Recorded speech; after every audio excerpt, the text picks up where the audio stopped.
Etxeko eta kanpoko saguak. Herri etxe eder baten bizi zen saguak irten zuen behin kanpora, jakin nahikirik zer igarotzen zen zelai eta basoetan.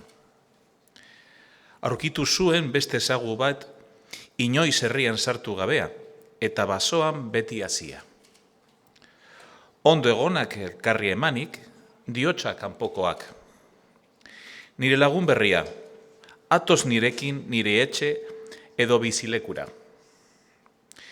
Eskerrak emanik, herri saguak jarraitu zion basotarrari. Ipini zion honek baskari baso gizakoa.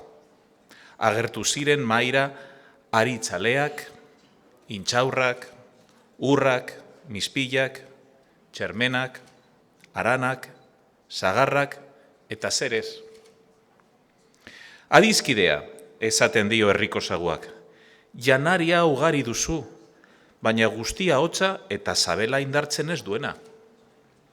Atoz orain nirekin herri barruko etxea beratz edo jauregi eder batera. Non bizi nahi zen, nire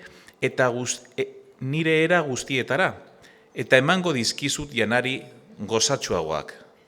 Koipe eta estia, urdai eta gazta, lukaina, zezina, gozoak eta zerez.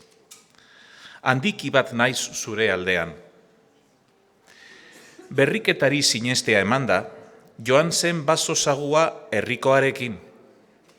Sartu ziran etxe handi batean, etxekoak darama dispentsa edo jantokira, eta erakusten dizkio han agindu zizkionak.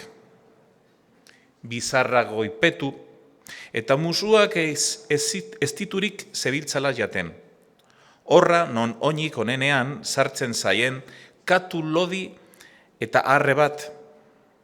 Etxeko saguak hartu zuen iesa, gorde zuen burua zulo ezagutuetan.